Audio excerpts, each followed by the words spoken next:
name is Mary Mertz. I was born in Glasgow, Scotland in 1935. I wrote this little piece in 2005 when I was studying at the Academy for Learning in Lifelong Learning in Saratoga Springs. And then I decided my brain was full, so I don't write anymore, but here it is. My wee hoose. For a 5-year-old, it was an exciting day when the bits and pieces of the Anderson air raid shelter were dumped at the bottom of our garden. I watched the men bolt the pieces of corrugated metal together and bury the structure 2/3 of the way down into the hole that had been dug in the earth of the raspberry patch. And there it stood, my own wee hoose, better than all the other houses in Glasgow, Scotland. My father, Barney McKee, covered the roof with sod, and the industrial appearance was softened as grass and little daisies covered all. He built a cot for my big brother, Bernard, and myself, a bench for Barney and for my mother, Annie. A table with candles, supply of warm clothes, made the shelter a little castle in my eyes. Annie made our frequent nighttime home a bit more cozy by providing sheets, blankets, and a lovely pink fringed coverlet for the cot. What a great place to play, a perfect wee hoose for a naughty wee lassie. The kids in the neighborhood had a grand old time playing King of the Castle on the grassy roof of the shelter. This game consisted of battering hell out of one another as we fought to reach the top of the hill. The victor got to scream out to the world, "I'm the king of the castle and you're the dirty wee rascal." I loved to jump down into the shelter to play house. Of course, I needed a bit of light, so I lit the candles as I had seen my mother do the many nights we ran out there to the scream of sirens. That pink coverlet was very appealing. What fun to take a match to the first fringe, watch it glow, twist and smoke, and finally extinguish. It reminded me of the licorice pipes with the red dots we bought at Mrs. Weir's sweetie shop. At least the first 2 or 3 fringes were fun to watch. But oh, that fiery 4th fringe. It didn't go out. There went the cot, the bedding, and the lovely pink coverlet. The women from the houses around came tearing down the path with dishpans full of water. I ran into the pantry and grabbed the tan-flowered china egg cup. Even then, I was mathematically challenged. My help wasn't needed. Those women had been prepared for incendiary bombs. My early pyromaniac attempt was no match for them. That was the end of playing in my wee hoose.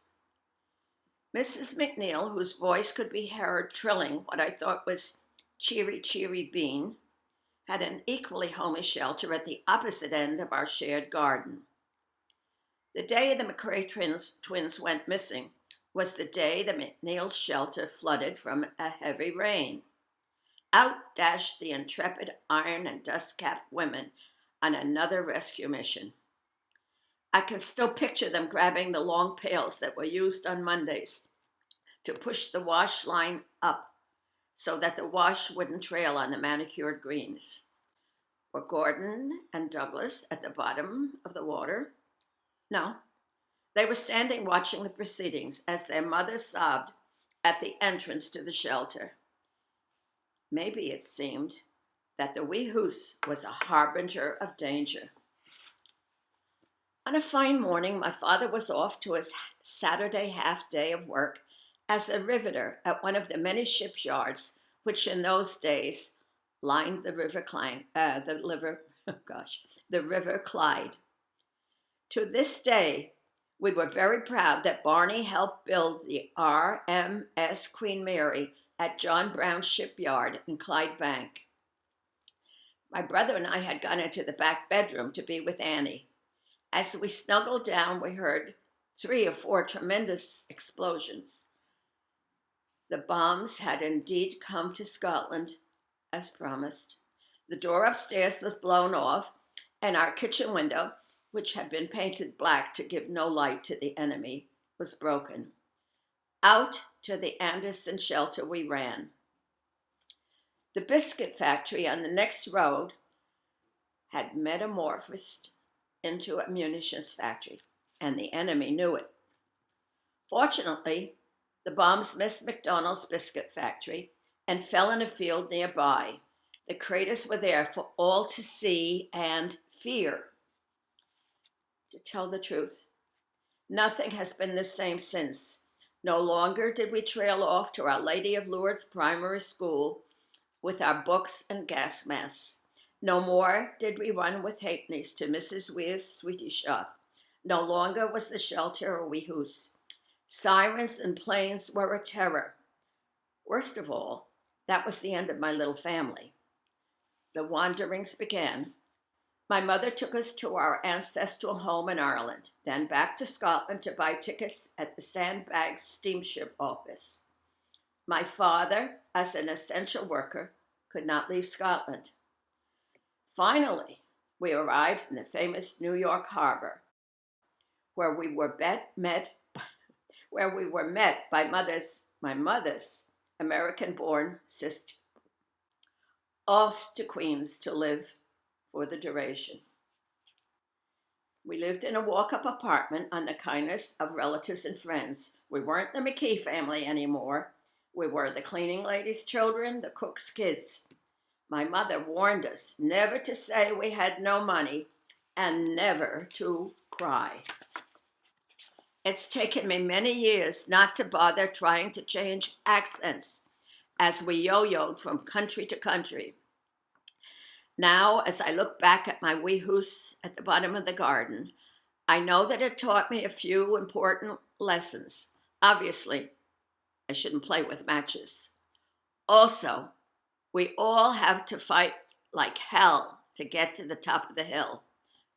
But like Prince Charles, I never really expected to be king. It doesn't hurt to learn how to float. Tough women can live up to anything. Innovative approaches help. Nothing lasts, neither good nor bad, thank God. War, well, it touches everyone forever. Where are the McKees now? Annie died at Saranac Lake, New York, and is buried on Long Island. Barney was traced through the Salvation Army and apparently died in Scotland in the late 60s. I have yet to mourn my father, as the week we finally traced him was the same week my husband was diagnosed with cancer. My brother Bernard still travels the world and can rarely be found in his lovely condo in Vermont. Myself, I'm on top of the world. My new wee house sits on the top of the hill in Saratoga County. My garden is growing well, and my grandchildren come often. Yes, I fought like hell to get here and had lots of fun along the way. When the McKees used to climb out of that damp, dirty, dark Anderson shelter and see the barrage balloons overhead, Annie would say, "On you go, chin up, we're British, you know." Well, I thought I'd track back and see, was I really British? I had a DNA test done, where you spit in a little test tube. Anyway, came back 90% Ireland. Oh, that was no surprise. 40%, 4% Western Europe. I told you I wasn't good at math. 2% Caucasus, which is in southwest Russia. I didn't know that. Who can explain that? I don't know. 1% Italy/Greece. 3% other regions. Well, that's interesting. Few things have happened since I wrote that story in 2005. My brother died in 2000. He had fought the Korean War and had a Bronze Star. He's buried in the Veterans Cemetery at Saratoga, which is kind of ironic because it's right next to the Saratoga battlefield where the British were defeated. But I'm really Irish. Thank you.